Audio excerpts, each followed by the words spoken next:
Papansinin nyo po yan, hindi yan tubig, ice po yan, ice particles. So grass po ito. Zoom natin yon. Hawakan ko pa. Yan. Ice.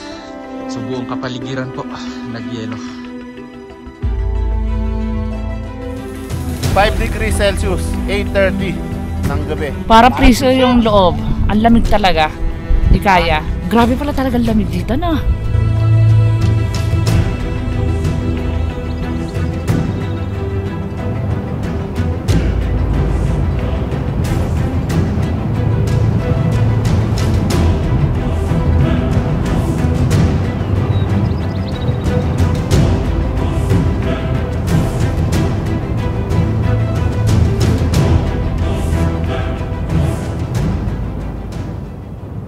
Okay guys, good morning. Nandito tayo ngayon ulit sa Nangalisan Road. Ngayong araw pupunta tayo ng Mount Olis. Titignan natin yung pinakamalaking bridge ng buong Pilipinas, di ba? Doon ngayon nagpo-frost yung mga gulay. Tignan natin tuwing umaga doon nagpo-frost yung mga gulay doon, mga tanim nila. So gusto nating masaksihan yon. Tapos tanong natin sa kanila kung paano ginagawa sa mga ganung gulay kapag nagpo-frost na. Ibig sabihin nabebenta pa ba nila yon or napapakinabangan pa? Ayun, alamin natin yung mga ganong pangyayari sa biyahe natin na to. Tara, samahan nyo ulit kami. Kasama natin ang tropang Forever Young. 4 na sasakyan yung gamit natin ngayon. Isang Alphard, isang Fortuner, isang EcoSport at isang Ford Everest. So, tignan natin kung kakayanin natin ngayon yung daan papunta ng Mount Olis. So, tara, samahan nyo kami.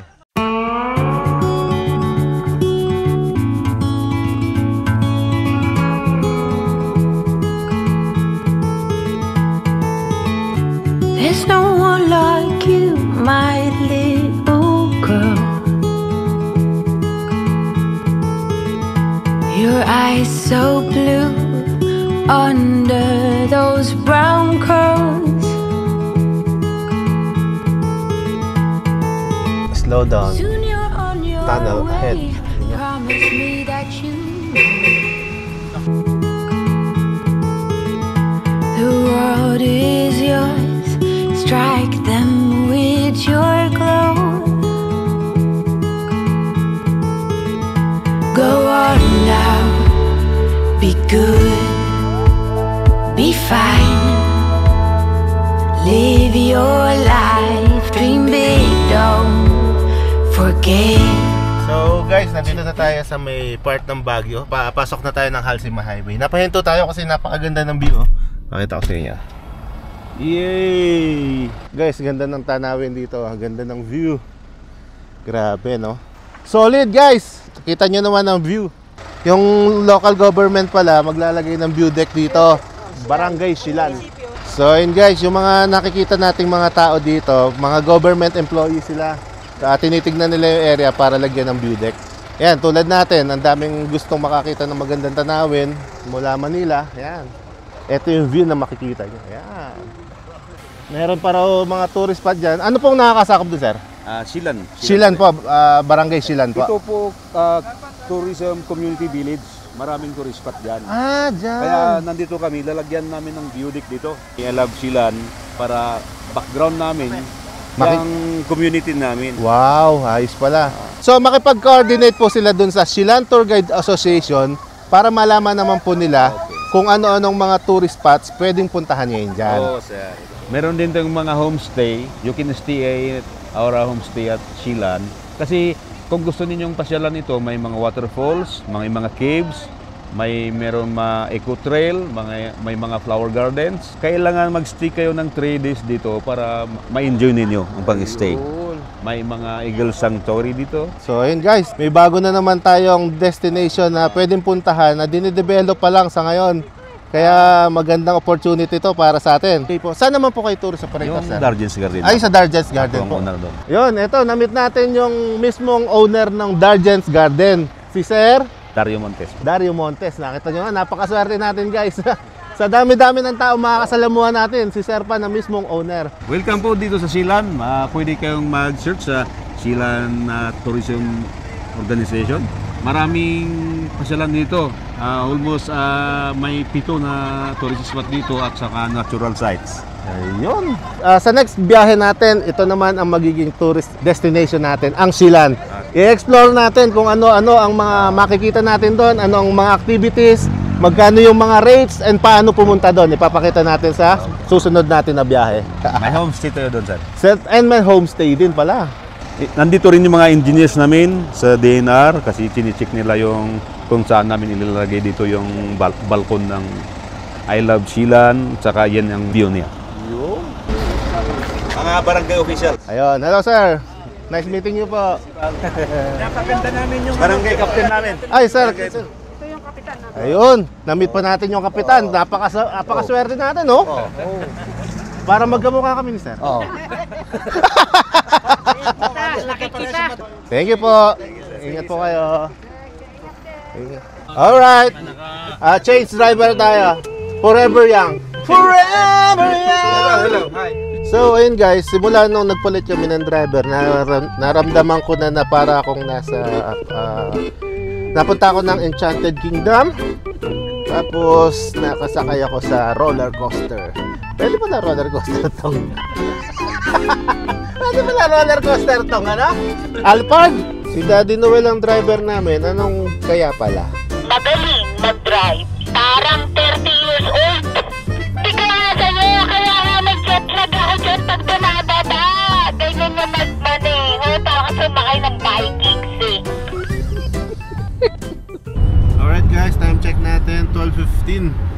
17 degrees Celsius ang temperatura ngayon dito sa Atok, Benguet. Nasa Halsima Highway tayo ngayon. Ayan. About 1 hour na lang, nandun na tayo sa destination natin.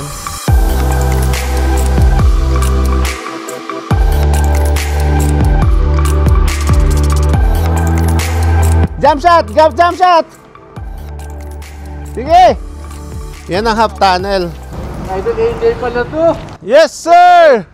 Papunta kami ng Olis ngayon. Magagaling namin doon. Sa Olis? Nag-overnight kayo doon? Hindi, doon kami sa Winterfields Nag-frost?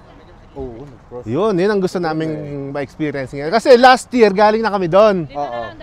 Tapos, parang summer. Taga saan kayo, sir? Tundo pa, sir. Tundo. Ay, Tundo pa! Layo pa nila, sir! J4, shoutout, taga-Tarlac. Ayun, taga Tarlac si ma'am. Tarlac, Ay, pangalan mo, sir? Joseph. Si Sir Joseph, taga Manila Web kayo? TV. Ano siya? Web TV. Web TV. Ayan, supportahan natin yung channel ni Sir. Si Sir Rodel, ayan. Tapos si ma'am ang taga Tarlac. Si ma'am, ano pangalan ni ma'am? Ara po. Si ma'am Ara, ayan. Par J4, kababayan mo, si ma'am Ara. Hi! Ayun. Hindi kayo dumiretso ng Mount Data, ang ganda din dun. After lang ng Mountain Province Arc, may kakaliwaan ka doon. Ang ganda ng lugar na yun. Oh. Parang kailan lang umakit kayo ng nakapasyo, di ba? Oo. Pinuntahan namin yung ano. Kaso sarado, di ba? Sarado pa eh. 1, 2, 3. Yun. Okay. Thank you, Yeah, thank you sir. sir. Thank you. Ingat po. Ingat kayo sa biyahe. Ride safe, ride safe.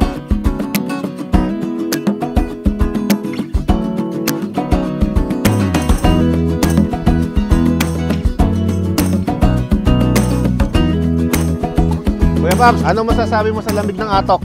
Malamig, 17 degrees, parang batok lang.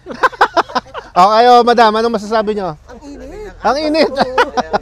Anyan sa'yo, Nakakapawis! Grabe! Sabi ko naman sa inyo, forever young tong mga kasama ko. So ayan, nagkakainan na sila guys. Ayan, may kasama tayong taga Nueva Ecija. Ayan, ano pangalan ni Sir? Larry. Si Sir Larry, si Ma'am Michelle, at saka si Ma'am Rowena. Baba na rin po agad kayo. Mag-camp tayo sa Mount Olis. Nagpo-frost yung mga dun, gulay. Ay, kilala mo ako? Ano po masasabi po niya? Ayan. Sino po na pinasa? Ano ba ito? Sabi niya, yan na ka! Okay, thank you po. Kain po tayo ulit. Sige po. I heard that you walked out again. I heard that you cried. Come this way, let me be a friend.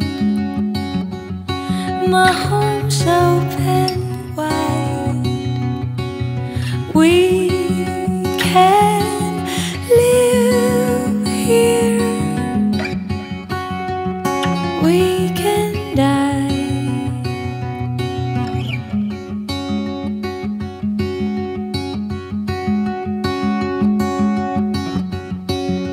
There's nothing to fear if you try. Eto na ulit si Sir Hector! Sir, unang tanong. Nag-frost ba kaninang umaga? Meron. Yun! Kaso hindi ako gumising. Ay, hindi ka gumising, sir? Okay na ako nung naka-twice na ako naka-picture. May chance ang abutan namin bukas ng umaga yung frost. Kung steady yung temperature mamaya, tsaka kung, yun. Pwede pa. Yan. Sir, paano kayo nabubuhay dito na ganito yung temperatura sa mga ganitong buwan? Pag pinanganak ka dito sa malamig, parang normal na rin. Tapos sir, yung mga nagpo-frost na gulay, ang tanong lang namin doon, nagtutuloy pa ba siya na maggulay or nasisira na siya? Kapag dire-diretso yun, kahit sabihin mong 1 week na masisira talaga yung gulay. Sa ating mga turista, natutuwa tayong makakita na nagpo-frost na gulay dahil sa lamig ng temperatura, no? Pero yun naman, nagsasacrifice naman pala yung mga farmers. Ano-anong mga gulay, sir, karaniwan na madaling masira sa frost? Yung carrot. At least yung repolyo, medyo matibay-tibay yun. Oo. Simula nung last year, kamusta yung pagdami ng turista natin dito? Yun. Laking epekto nun. Yung nabago yung takbo ng nung tourism namin dito. Nung time na yun, sir? Anong buwan ba yun, sir? Kung natatandaan March 2. March? Ayun, tanda ni sir yung... Tanda ni sir. Hindi ko makakalimutan talaga kasi. Kala ko, yun na yung katapusan ng buhay ko sa lamig. Tapos inulit pa niya ngayon. Mas handa lang kami ngayon. Don't wanna be a one-man woman. Got me stranded like a boat in the sand. Just the thought of not spreading my wings drives me crazy. Dressing up, fixing my strut. Always prepared, you never know who shows up around the corner. Maybe it's that director. Oh, I can sing, I can dance, I can learn the smooth moves. I would do anything you ask me to do. Jump out on the Alright guys, punta na tayo doon sa summit ng Mount Olis. Papakita natin sa inyo ulit yung kagandahan ng Mount Olis. Eto, dito may makikita na agad kayo mga gandang bulaklak kagaya dito. Ano kaya ang tawag dito? Purple panda. Ano ba tawag dyan? Yan, di ba? Dito pa lang sa bungad, ang ganda na. So, andito na tayo ulit sa peak ng Mount Olis. May upuan na pala sila dito. May tambayan na tayo dito. Nagsisimula ng mag-fog. Wow! Alright guys, sa mga magkakampala at may kasama kayong asawa, meron tayong baon ditong essential. Pakita mo yan, kuya. Ayun! Arinola para sa asawa. Essential yan. Okay, taga saan kayo?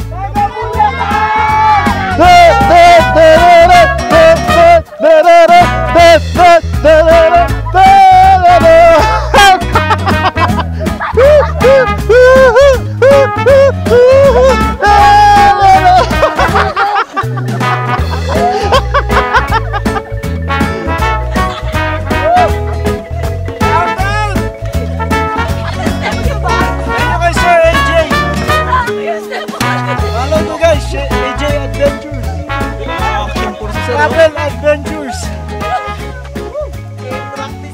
Solid.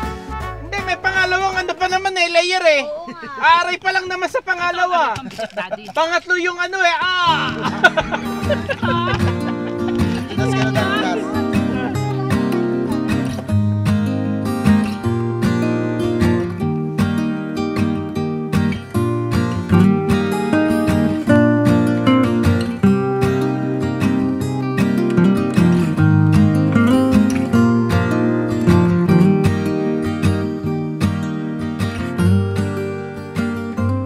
ng hapon. Ang temperature natin ngayon feels like 13. Nararamdaman na daw sa mula tuhod, balik at ulo. Mimintas pala ginagawa. Ayun, meron pa isa dito. Eto, panoorin nyo guys to. Sige, panoorin natin to. Ayan. Sige, go! Go! Ang taba ako dito. Ngayon, ano naman masasabi nyo dun sa temperatura natin dito? Grabe, parang may nagbukas ng sandang rep na freezer. Sandang Di mo rep. malaya na biglang umangin ng malakas. Oh, kita nyo guys, feels like 12 na eh. Hindi lang namin ma-check. Pero dun sa baba, sa kung saan yung reception area, meron silang nakalagay na temperature gauge doon. Mamaya i-check natin. Ito ang tinaguri ang isang malaking freezer. Itong Atok Benguet talaga. Lalo na dito sa Mount Olis. Grabe.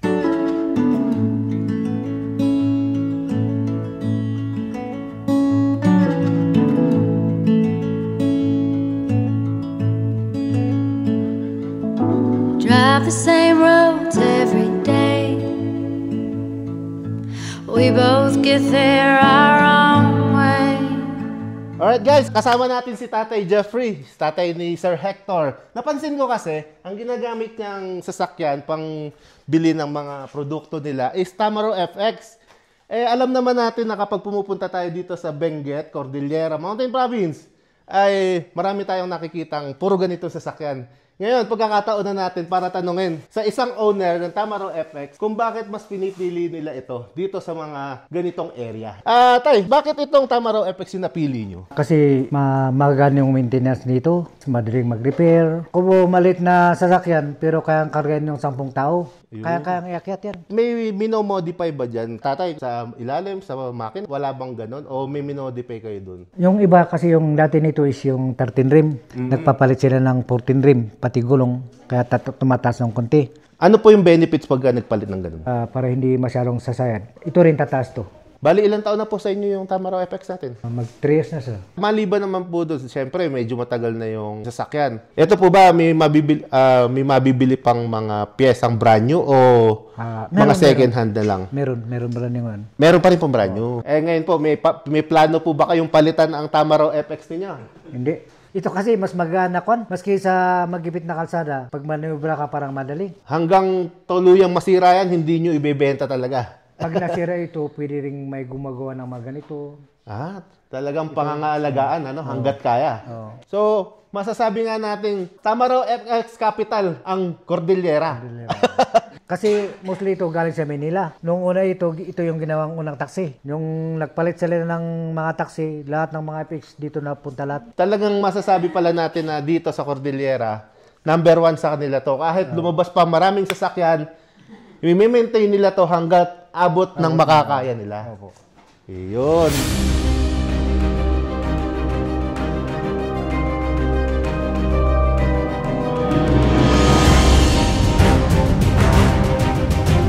So ayan, may mga dumadating pang mga turista guys.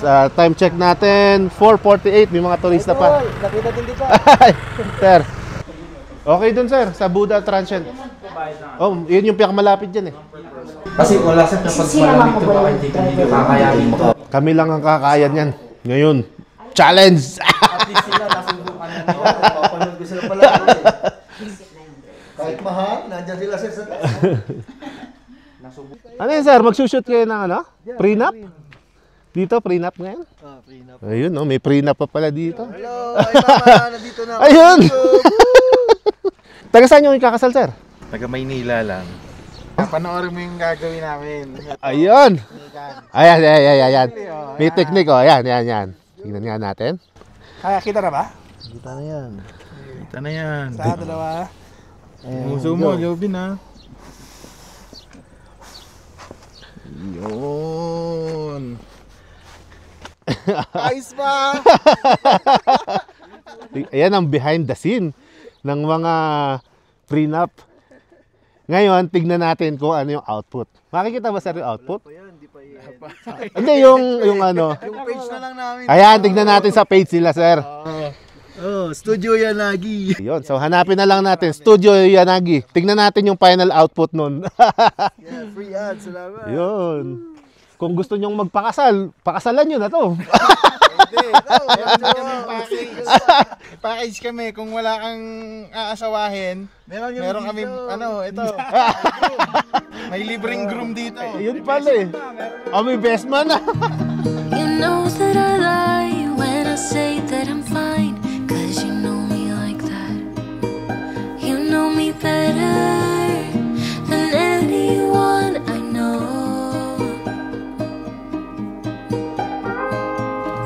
Yeah, you know I need space, a little time for myself when I'm stressed and upset. You know me better than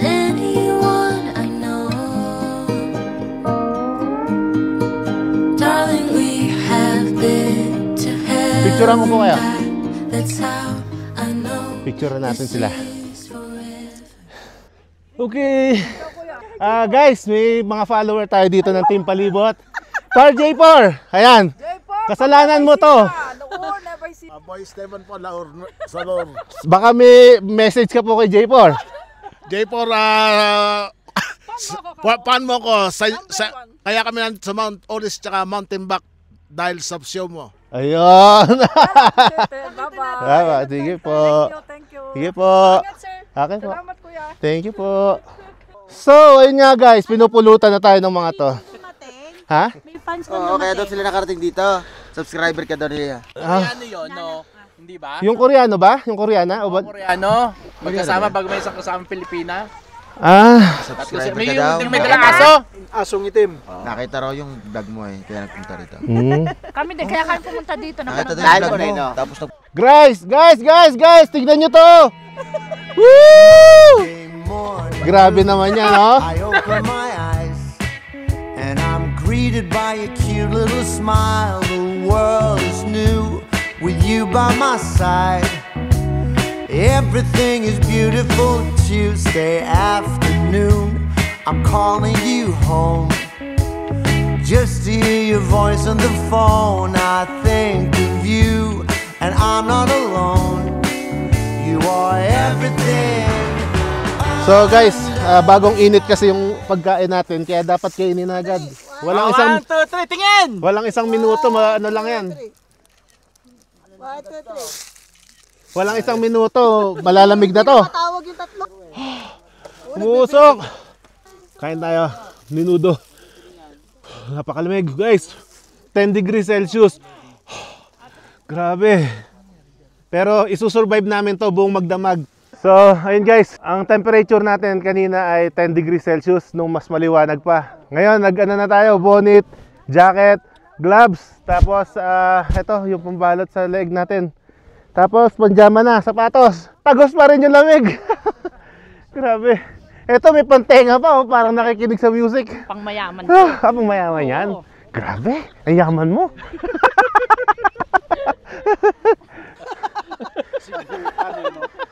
Kala ko may matitibay.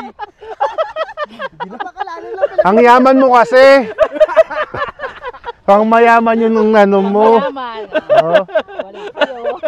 Paano ba matulog yung mayaman sa malamig?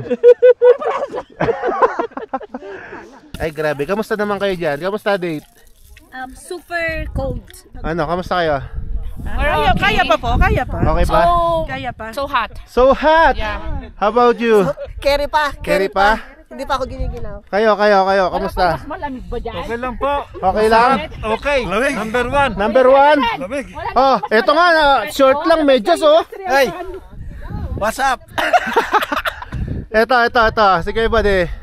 Kaya pa. Ha? Mga 8 degrees, baka pumasok na sa loob. Naka-short po oh. Ito lang ba ang pinakamainit dito? Wala pa eh. Ha? Malamig pa dito. Dalawang jacket pa lang kami. Wala? Wala na. Wala.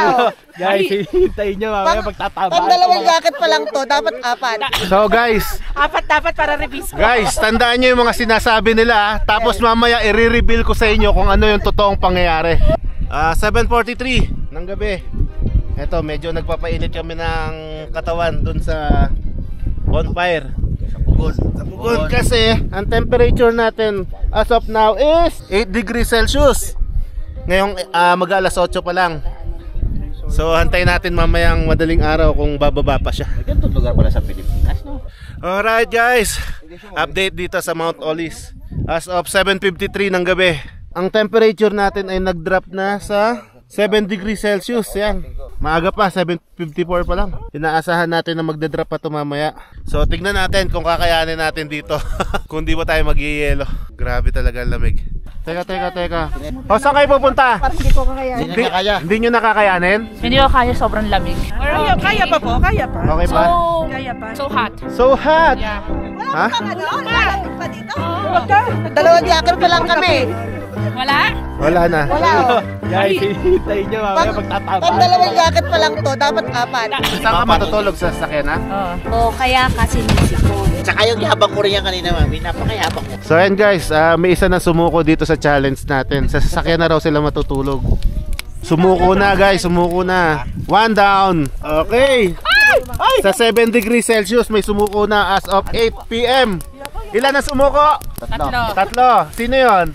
Ako. Kaya Noel. Kasama ka ba? Ayan, o yung tatlong magkakatabi na yan. Sumuko na guys.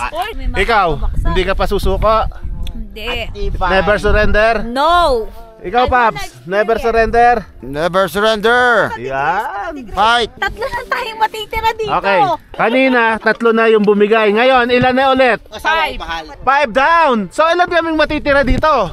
Ang temperature natin as of now is 7 degrees Celsius. Yan. Tapos antayin pa natin mamaya yung mas malamig na temperatura. Okay. O sa mga bababa na. Bye-bye. Bye. Oh, bye-bye. Mamaya pa ako mauna sila. Mamaya ka pa. Bye-bye.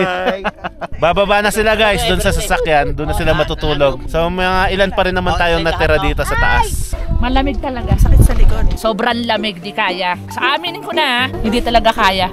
Mamamatay sa lamig. Para priso yung loob. Ang lamig talaga. Di kaya. Grabe pala talaga ang lamig dito na. Hindi kasi namin na ganito. Ano ba tinitinda mo? Diba? Kailangan na-fly kasi inner lang ito Kami kanila. na yung bed para makuha natin. Oo, mamaya. Ako para sa'yo, mami. Nagsisisi ka na ba? Hindi naman masaya pero yung pagtulog di kaya. Guys, iiwanan na rin nila ako. Yung iba nagsipasok na dun sa tent, yung iba bababa na. Di na daw kaya, sasakyan na sila. 5 degrees Celsius, 8:30 ng gabi. Ayan guys, lakas ng hangin. Temperature check tayo. 6 degrees Celsius. 3:43 AM.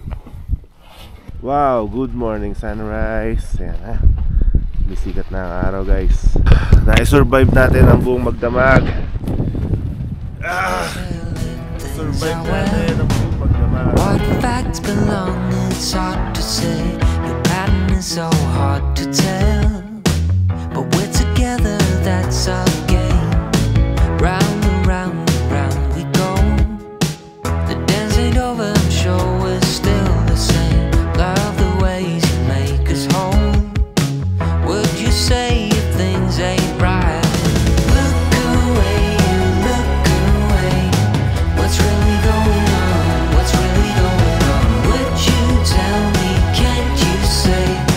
What's really going on? What's really going on? So ayan guys, na-survive natin yung buong magdamag dito ng 5 degrees Celsius sa peak. Nag-tent talaga tayo dyan. Yung lamig talaga nanunuot kahit anong gawin mo.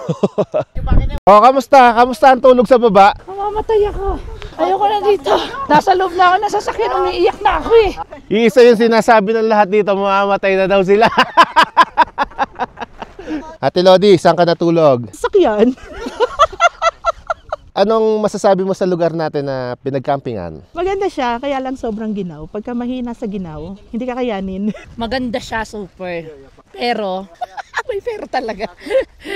Ang hirap ng lamig. 7 degrees nung bumaba kami. Ako po ay lubos natutuwa at ang tawag doon, namamangha, nakakamangha. Wala nga akong sipon pag-akyat dito eh. Aalis ako may sipon. Ang Mount Olis po ay maganda talaga siya.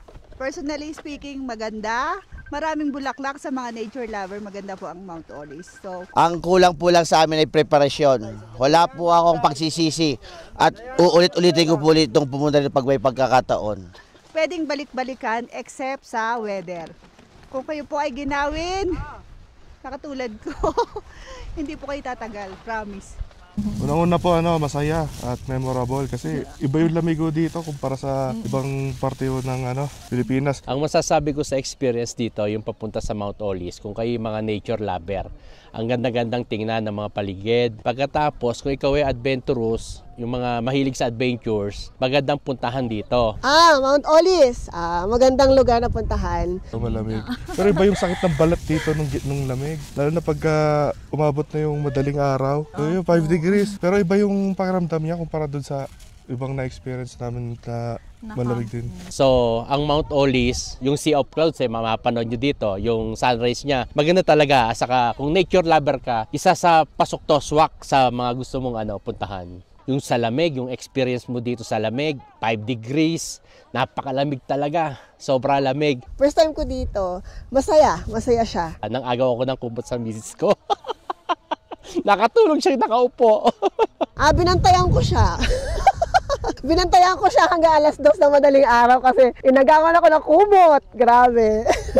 Masasabi ko ay the best. Kauna-unahan kong naranasan tong lamig na ito. Nakatulog naman ba ikaw? Mga alas 3 na, alas 2 na madaling araw nung may kumot na ako. Napakalamig pero masarap. Di ako nakatulog. Akala ko umaga na. Pala naman ay alas 11 lang. Experience nyo na lang para maano nyo rin. Mahina ako sa lamig pero kinaya. Halos nangatog ang tuhod ko, binte, hita sa sobrang lamig. Pero okay rin dahil karanasan na hindi mo malilimutan sa buhay mo. I feel I'm one of the survivor of this camp because I stay from the start up to the end of the camp. Foreigner? It's a good experience. Sobrang lamig. Sobrang lamig. Tapos yung kapitbahay ko lakas maghilik. Grabe! Feeling ko katabi ko yung isang tent. Pero nakayanan. Hindi ako nakatulog. Paidlip-idlip lang. Sa sobrang lamig. Ang sakit dito sa ulo. Tapos yung hinihigaan namin, feeling ko basa. Pagka pumunta kayo dito, bili kayong warmer.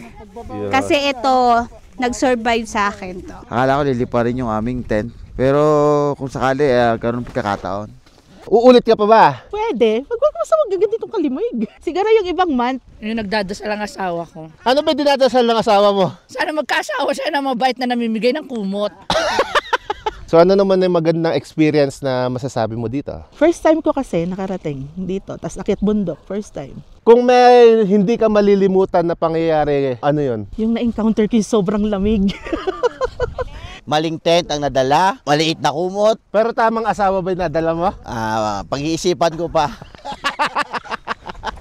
Noong una, oo. Nung paggabi na, nung lumalabas na yun malamig, sabi ko, uwi na kami.